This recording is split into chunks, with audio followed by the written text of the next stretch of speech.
It was Christmas dinner. The snow was falling gently outside, the kind of snow that makes everything look peaceful, like a Hallmark movie or something. The kind of snow that should make you feel warm and cozy inside, with the smell of roast turkey and pumpkin pie filling the air. Instead, as I sat there at the family dinner table, the warmth in the room felt suffocating. I'm Jason, 29, and for the past few years, I've been the black sheep of the family. Sure, that wasn't exactly unusual. Siblings often find their roles, right? But lately, it had gotten worse. I don't know when it all started to change, but over the last few months, it felt like everything I did just pissed off my family. No matter how hard I tried to make things work, it seemed like my family was finding new ways to make me feel like I was unwanted, like I didn't belong. It's not like I was perfect or anything, but damn, I didn't expect to be treated like this. It was my brother, Kyle, who started it all. He's the golden child, always the one who did everything right, never messed up, always had a smile on his face, and for some reason, my parents ate it all up. He could do no wrong. Kyle was the kind of guy who could walk into a room and everyone would turn to him like he was the Messiah, and I just wasn't. Over the years, I've tried to keep things civil with him, but the distance between us grew. He would make snide comments, sometimes subtle, sometimes not so much. Every time, it stung. This Christmas dinner was supposed to be different. I told myself that I wouldn't let anything get to me. It's Christmas, right? But as soon as I walked in, I could tell things weren't going to be normal. Mom was there in the kitchen, cooking like she always does, but she didn't even look up when I said hi. Dad was in his usual chair, reading the paper, giving me that polite nod, but nothing more. It was like they were all pretending that I wasn't really part of the family. And Kyle? Oh, he had that smirk. The one that always made me angry. It was after dinner, when we were all sitting around the table with dessert, that it happened. It started with some casual banter, nothing too serious, just the usual holiday chatter. I figured I could relax for once. But then Kyle leaned back in his chair, and with that damn smug grin of his, he looked at me. "Hey, Jason," he said, his voice dripping with false sweetness. "We had a vote." I raised an eyebrow. "A vote? What are you talking about? You weren't here last week, so we had a family vote about you," he said, and I immediately felt a knot twist in my stomach. "What vote?" I asked, trying to keep my voice steady. Kyle looked around the table like he was the leader of the pack, like everyone was hanging on his every word. "We voted, and you're no longer part of the family," he said, his voice a mix of amusement and cruelty. Everyone around the table laughed.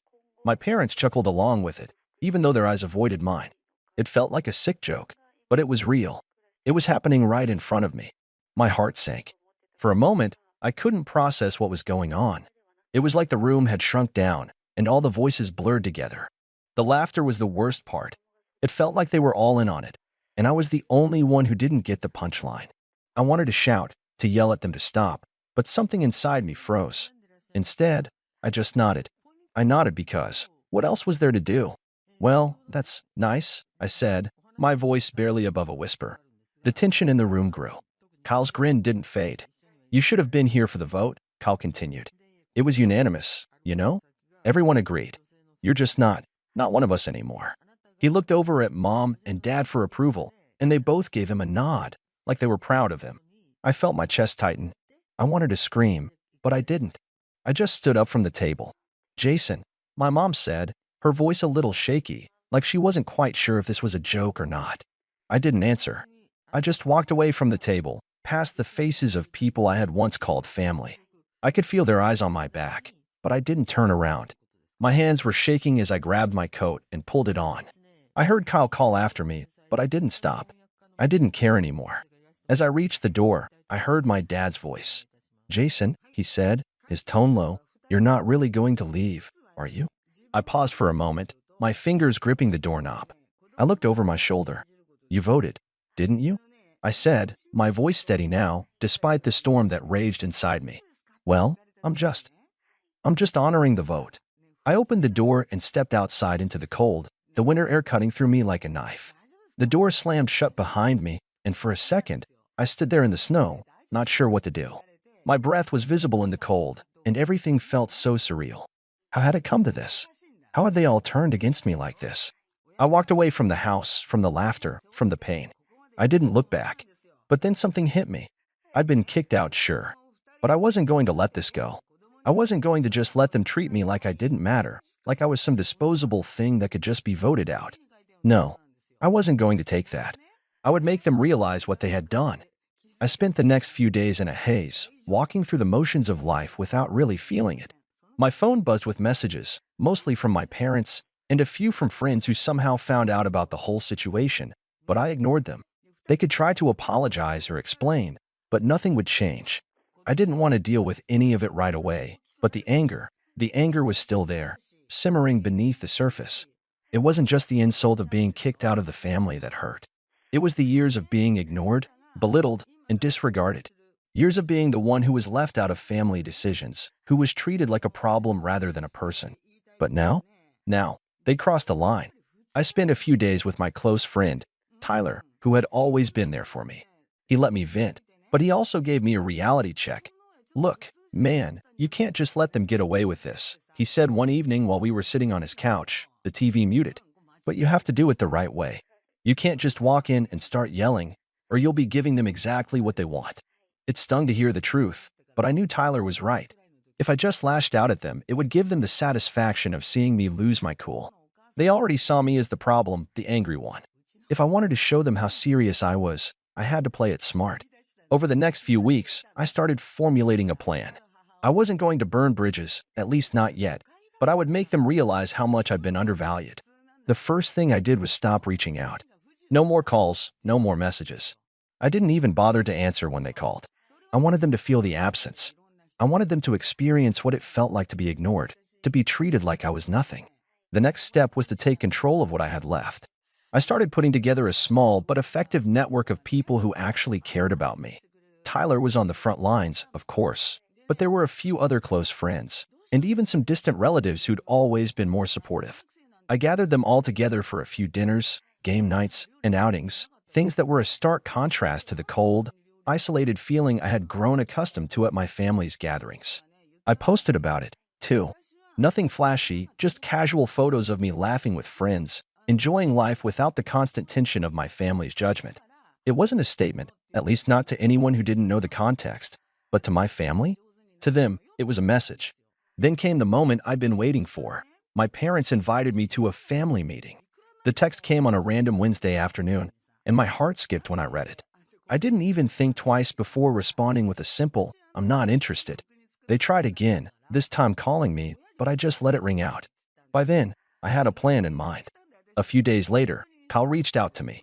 I wasn't sure how he'd gotten my new number, but there it was, his name flashing on my screen. I didn't answer, but after a few missed calls, he sent a message. "We need to talk. You're being childish." I couldn't help but laugh. If only he knew what I was actually up to. But instead of responding directly, I texted back, "I'm busy." For the first time in years, I felt in control. I wasn't just reacting to their treatment of me, I was making them react to me. The real kicker came a week later when Kyle, in all his smug glory, posted a picture of the whole family at a dinner. There they were, all sitting together, laughing like nothing had changed. They were all posing for the camera, wearing smiles that didn't reach their eyes. It was the kind of photo you see on social media, where everything looks perfect, but you can tell something is off. I stared at the picture for a while, a strange sense of calm washing over me. They'd already made their move. Now it was my turn. The next day, I set up a meeting with a local lawyer, someone I knew through a friend. I didn't need to make a legal case just yet, but I was preparing myself for the long game. It was clear to me now that I wasn't just going to sit back and let them forget about me. I needed leverage. I needed to make sure they knew they couldn't just erase me from the family. 2 weeks later, the Christmas incident was still fresh, but I wasn't done. I arranged a family dinner, one I'd host myself. It took a bit of planning, and I'd kept it low-key, but I invited everyone: Mom, Dad, Kyle, and even some extended family. At first, it felt weird to be the one reaching out, but I was playing a bigger game now. It wasn't about patching things up. No, it was about getting the last word. The night arrived, and when everyone gathered around the table, I could see the surprise in their eyes. Kyle was the first to speak up. "This is unexpected," he said, eyes narrowed. "What do you want?" I smiled, keeping my tone neutral. "Just thought we could have a decent meal together." The tension was palpable as we sat down, but I could feel the weight of the situation on my shoulders. I wasn't sure what they expected, but I wasn't backing down. I was finally the one in control. But then, After we had started eating, and the awkward silence filled the room, something unexpected happened. Kyle stood up and raised his glass. "To family," he said, his tone dripping with sarcasm. I knew this was the moment to strike. It was time for them to see the true cost of what they had done. "I think you've had enough," I said calmly, raising my own glass. Kyle looked confused, and so did my parents. "What are you talking about?" he asked. "You wanted to vote me out," I said, slowly, carefully. "Well, I'm making my own decisions now." I stood up, and for the first time in a long time, I felt the power shift in my favor. Kyle's smirk faltered as I looked directly at him. "The vote was clear, right?" "I'm no longer part of the family," I said, my voice cold. The silence that followed was deafening, but I wasn't finished yet. I had one last thing to say, one final move. And that's when the doorbell rang.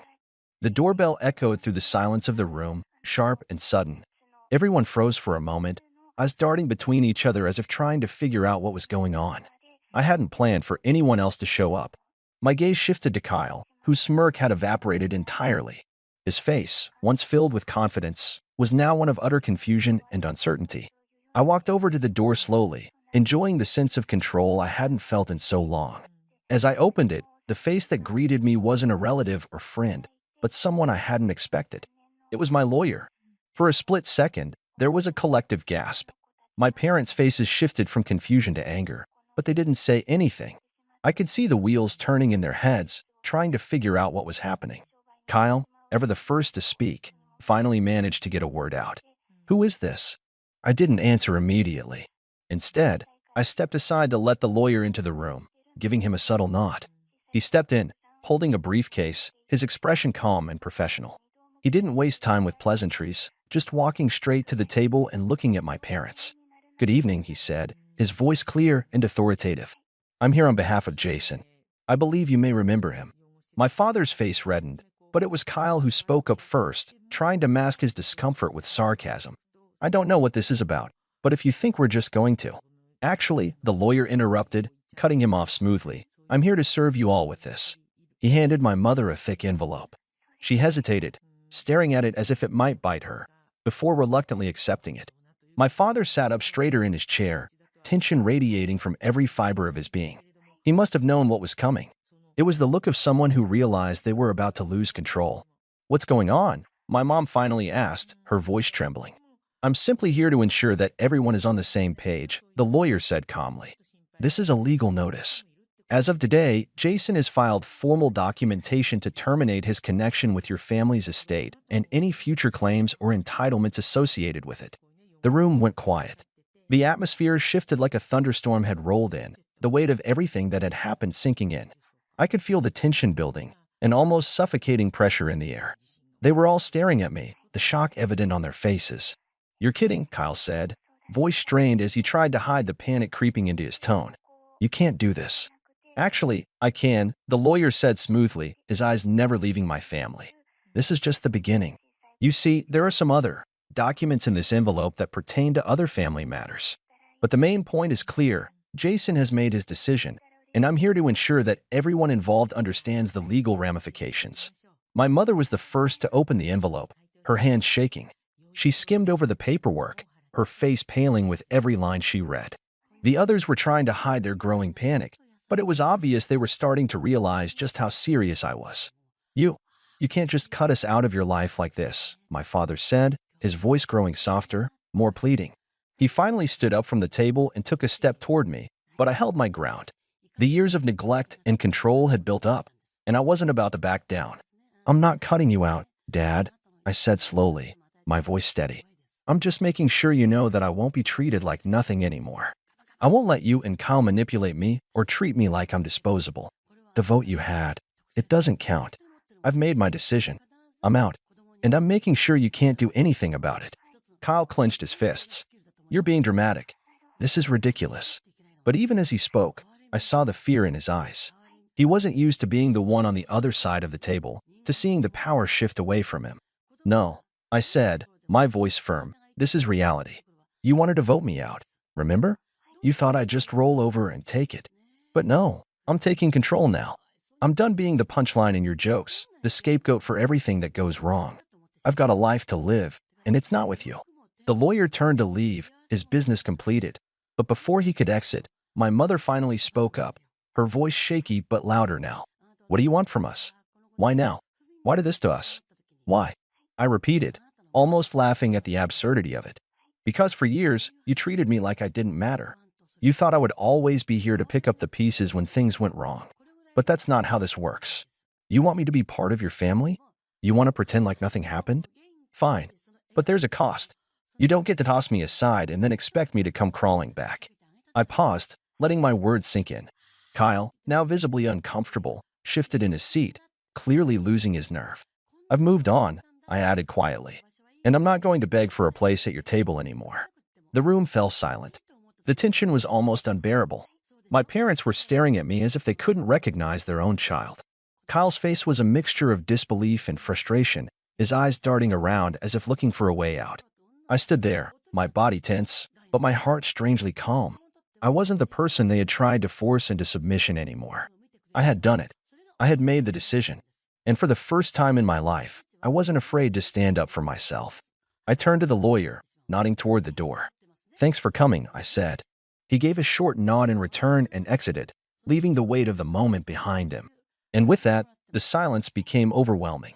My parents looked defeated, Kyle was seething, and the rest of the family, who had been quietly observing from the edges of the room, shifted uncomfortably, unsure of what to say. I took a deep breath. This wasn't the end, but it was a turning point. The ball was in their court now. The question was whether they would finally realize the consequences of their actions or continue down the same path. As I stood there, looking at them, I knew that I had taken the first real step toward my freedom. But the story wasn't over yet. The real question was what would happen next. Would they accept it? Or would they try to pull me back into their toxic web? I couldn't wait to find out. The silence stretched for what felt like an eternity. My parents stared at the documents as if they could somehow will them out of existence. Kyle's face was twisted with disbelief, like he was trying to figure out how the power had slipped from his hands. The rest of the family, those who had gone along with the joke, who had laughed as they voted me out, shifted uncomfortably in their seats, suddenly unsure where they stood. Then, my mother did what she always did when she felt cornered. She tried to manipulate me. Honey, she said softly, folding her hands together as if she was the victim here. Let's not be hasty. We're family. You can't just walk away from us over a joke. I let out a breath of laughter. A joke? I repeated, shaking my head. That's funny, Mom, because it didn't feel like a joke. It felt like the moment you all finally said out loud what you'd been thinking for years, that I don't belong here. That's not true, she insisted, but there was no conviction in her voice. You don't get to decide that anymore, I said, cutting through her weak protest. For years, I've let you all treat me like an outsider in my own family. I let Kyle walk all over me. I let Dad ignore me unless he needed something. And I let you guilt trip me into staying, even when I knew I deserved better. But that ends today. Kyle scoffed, rolling his eyes. So what? You're just going to cut off your family forever? Over this? His voice dripped with condescension, but I could see the cracks forming in his bravado. He wasn't in control anymore, and he hated it. I met his gaze head on. Yes, I said simply. That's exactly what I'm doing. My father, who had been silent until now, finally spoke. You think you can just erase us? Family is family. You'll come crawling back one day. He said it like a fact, like it was inevitable. But he didn't know me at all. I took a deep breath, letting their words bounce off me. This was the moment I had been waiting for, the final confirmation that I was making the right choice. I won't, I said, my voice steady. You made sure of that. You all decided I wasn't part of this family before I ever made this decision. I'm just making it official. I turned toward the door, feeling lighter than I had in years. My lawyer had already left, but he had done his part. The paperwork was filed, and soon, I would be legally free from any financial or familial obligations to them. No inheritance ties, no legal claims. Nothing. Kyle, realizing that I was serious, stood up abruptly, knocking over his chair. You're a coward, he spat. You think you're better than us? You'll fail on your own. You'll come crawling back, begging for help. I turned back, looking him dead in the eye. If cutting out toxicity makes me a coward, then fine, I said. But at least I'm free. Enjoy your little kingdom, Kyle. I hope it was worth losing a brother. With that, I walked out the door. I didn't look back. The weeks that followed were eerily quiet. At first, my parents tried to call, then text, then send emails, each message shifting between fake concern and outright anger. I ignored every single one. Kyle, predictably, tried a different tactic. He sent messages taunting me, trying to get a rise out of me. I didn't respond. Then the messages stopped altogether. A month later, I heard through a mutual friend that Kyle was struggling. Without me around to take the blame for everything, the cracks in the family dynamic were starting to show. My parents had started putting pressure on him instead, expecting him to pick up the slack now that I was gone. It turned out that being the golden child wasn't so golden when there was no scapegoat left. As for me, I moved forward.